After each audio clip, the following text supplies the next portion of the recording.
Yo people, welcome back to the YouTube channel. You already know what time it is. It's time for another episode of Not So Daily Dosage. Now let's get straight into it in terms of the news. Guys, when we spoke about this yesterday, we were like, okay, let's take our time. It's probably gonna be a deal that takes a little bit to get a move on. No, Chelsea and Todd Boehly have gone straight in there with their meetings and they've said, listen, the lit's going, we need to act fast. Very similar to the Rafinha deal, they just went immediately in and they just bid. They didn't take no time, no messing about, no conversations, no persuasions, no negotiations, no monitoring, no surveying, no bro, immediately in, just no problem. Now personal terms are agreed.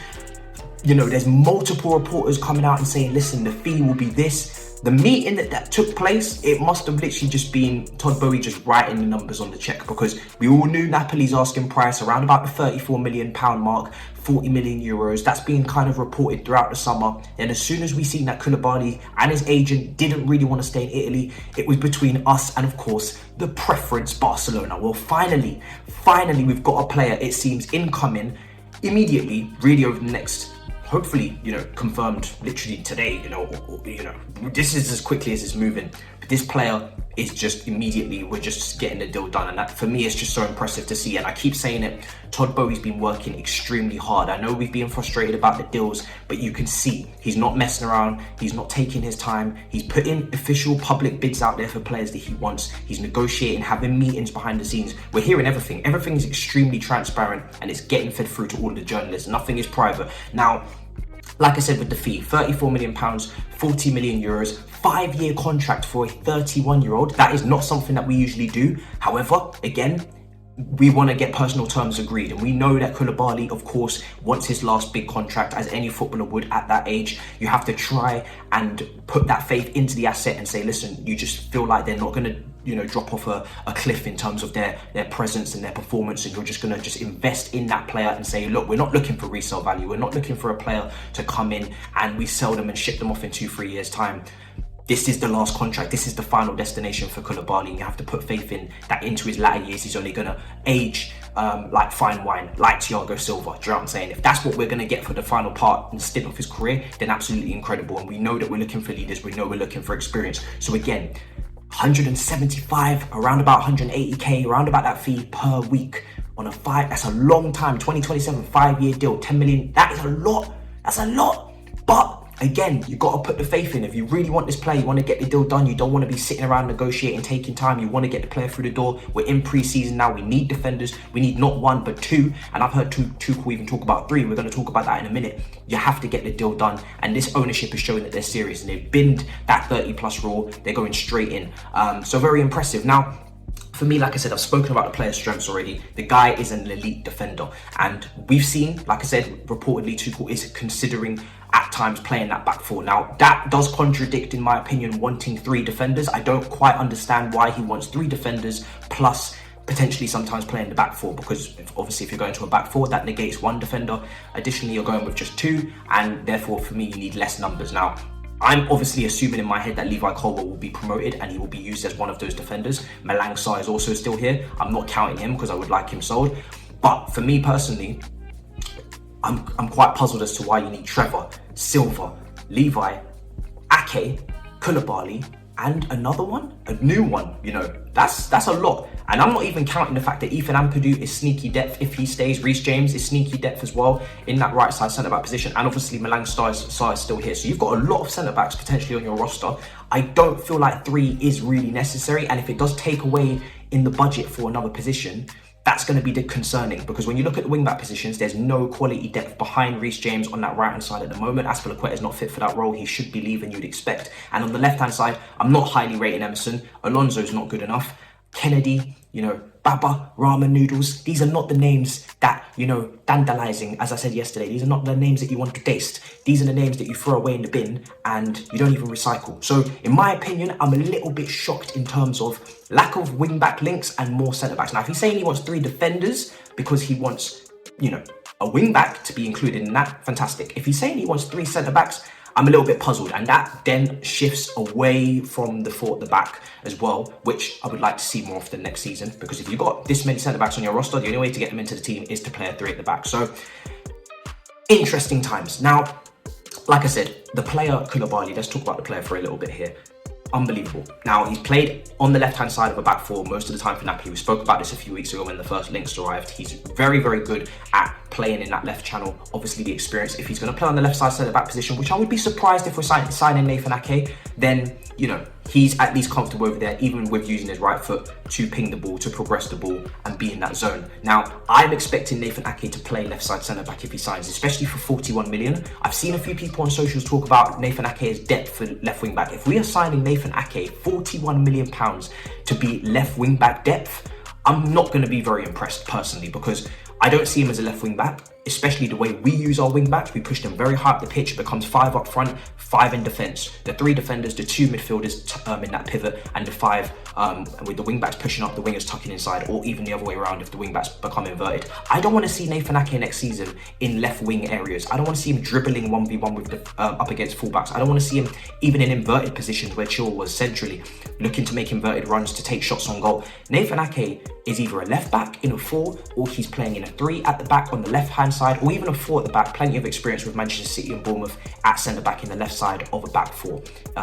I don't understand this Nathan Ake left wing back cover nonsense. If that is the case, why are you spending 40 million pounds on him? You could get someone much cheaper for that cover. You've got Kostic, year running out. You've got many other options, you know, that are cheaper and, like I said, more suited to the role, better going forward. So I don't see a future for Nathan Ake at left wing back.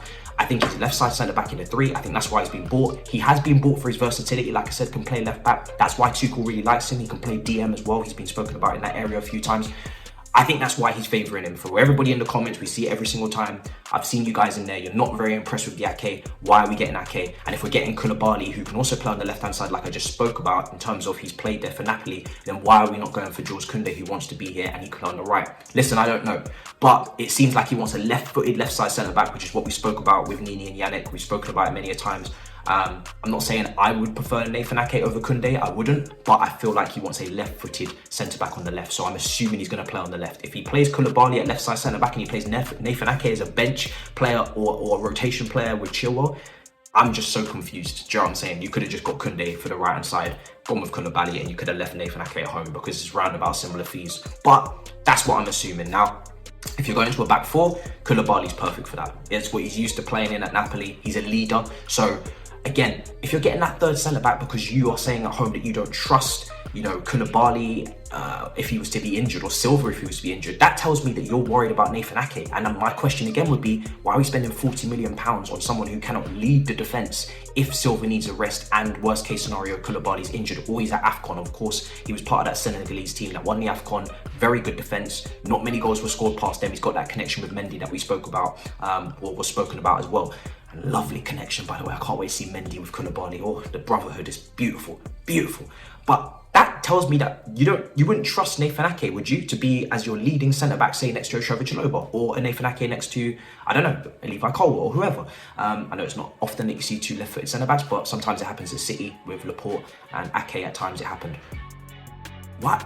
Do you see what I'm saying? If you're going to bring Nathan Ake in as a 41 million pound centre-back, you have to be able to trust him to lead the defence if need be, worst case scenario. That's just the way I see it. So I'm hoping that that faith is there, because otherwise I'm very confused as to why we're getting him. But anyway, Koulibaly in the back 4, no problem. Leader of men, very, very good with his ground deals. His aerial deals was a little bit lower than I expected in the mid-50s, but I'm sure that will rack up because he's got all the physicality and presence to do so. So I'm not sure why that would be that low. Ball playing ability is fantastic. Like I said, he's a long-range passer. He can play them short, play them long, do as you please there. And a lot of people would prefer him to De Ligt. And I'm not even going to disagree with you. Do you know what I mean? I think with De Ligt, great defender, great potential, but I think there's less errors in Koulibaly as well. We spoke with Juventus fan, like I said, there were some errors in De Ligt this season. There's less errors with Koulibaly. He's older. I think he's more, you know, he's faster than De Ligt as well, which is very important. If we're going to play over high line, if we're going to be counter pressing, press up the pitch, you want to press in a shape, you want to move up the field together, you don't want to see gaps in between the lines. You need to have a high line, and if you're going to be a big team, you're going to press from the front, like Liverpool do. Koulibaly's quick, so that's another advantage. Now, as he gets older in that 5-year contract, will he keep that speed? I'm sure it will drop off a little bit, but then that's where the positional awareness, the intelligence, everything comes into play. So I'm looking forward to seeing him. I think he can play all across that back 3, sometimes on the left if you need him to, sometimes in the middle, and sometimes on the right. So I've got him really in all the different positions, and same with the back 4. I think he can play on the right and he can play on the left. So I really just don't see any limitations here with this player. I think he's just He's exactly what's needed for Tuchel, especially with Rudiger gone. You need that experience, you need that shithousery, you need everything in abundance for the intangibles, but you also need the quality, and we're getting the quality. And it just goes to show not every player that their preference is Barcelona cannot join us. Do you know what I'm saying? So I'm sure Chelsea fans won't even remember that his preference was Barcelona. That will be scrapped and put in the bin. Also, little other bits of news flirting around today. Julian Laurens came out for ESPN and said that Tuchel is not interested in Cristiano Ronaldo, so it looks like that link is dead. Fantastico. Do you know what I'm saying? As we continue to look at Gnabry and Leao as well from AC Milan. So listen, we'll see how that progresses with the forward options. I'm liking what we're doing. This would be Chelsea's second signing, very close now to getting done. Like I said, at this point, it's just making it official and putting it out there. It looks like the fees agreed, something that Napoli's wanted the whole time. It looks like the personal terms are agreed.